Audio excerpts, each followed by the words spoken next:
For decades, homeowners have been told the same thing: pay off your mortgage early and you'll save a fortune in interest. It sounds like common sense. Who wouldn't want to be debt-free, own their home outright, and avoid giving the bank another dime? But here's the shocking truth. Paying off your mortgage early isn't always the smartest financial move.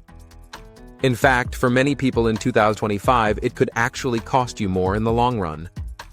Today, we're breaking down the myths, the math, and the mindset behind early mortgage payoff, and showing you why keeping that low-interest debt may actually be a powerful financial strategy.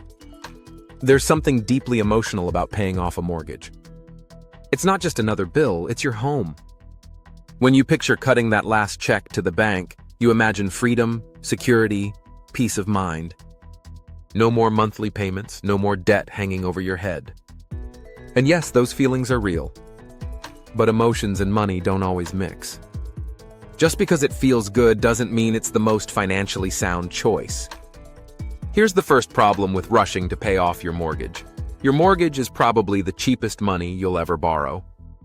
Even though mortgage rates spiked after the pandemic, in 2025 the average 30-year fixed rate sits around 6.3% to 6.5%.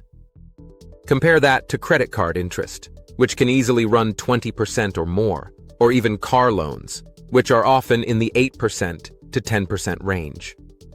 Your mortgage is relatively cheap debt.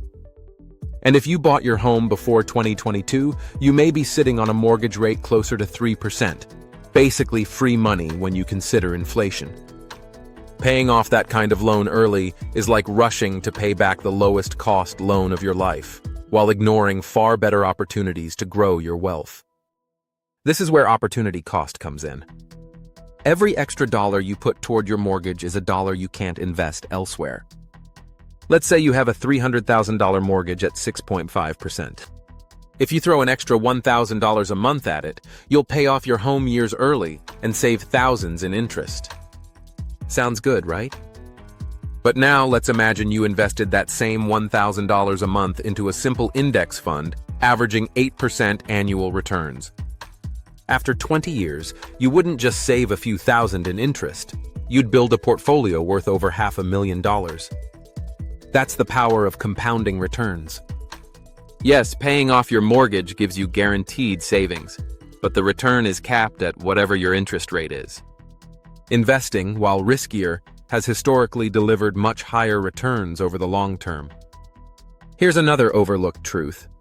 Once you send extra payments to the bank, that money is gone.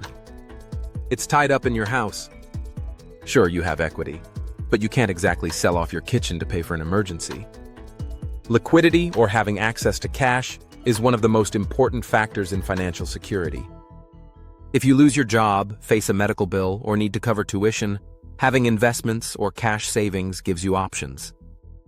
But if all your extra money went into paying off your mortgage early, you're house rich and cash poor. You own your home, but you might not be able to access that money without taking out a new loan. That defeats the whole purpose of paying it off in the first place. Here's a fun twist. Inflation actually helps people with fixed-rate mortgages. If you borrowed $300,000 at a 30-year fixed rate, your monthly payment is locked in. Fast forward 10 years, and thanks to inflation, your dollars are worth less.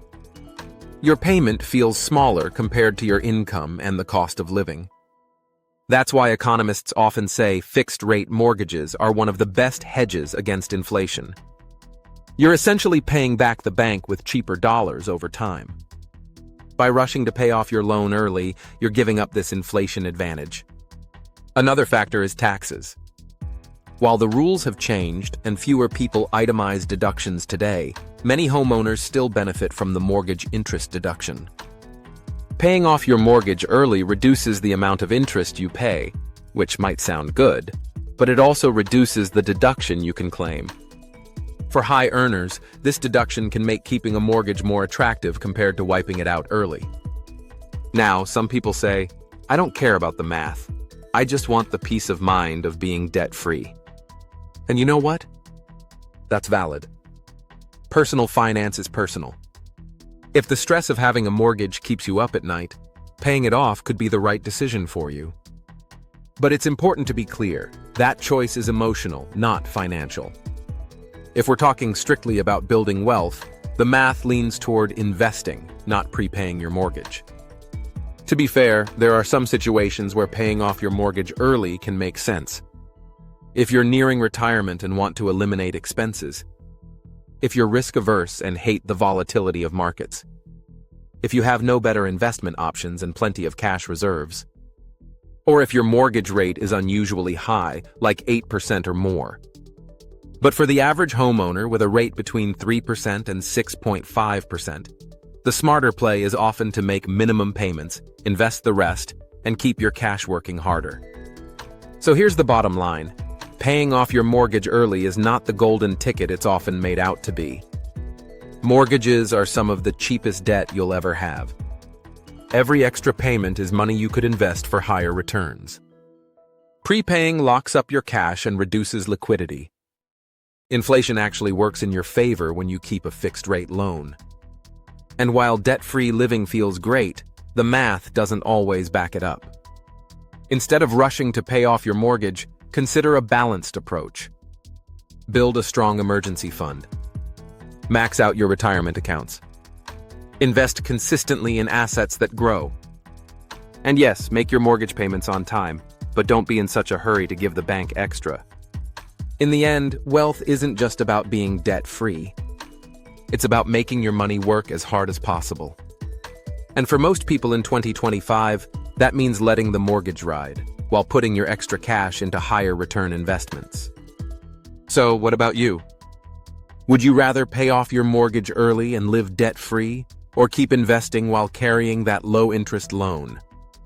Drop your take in the comments. I want to see where people stand. And don't forget to like this video, subscribe for more personal finance breakdowns, and hit the bell so you never miss what's next.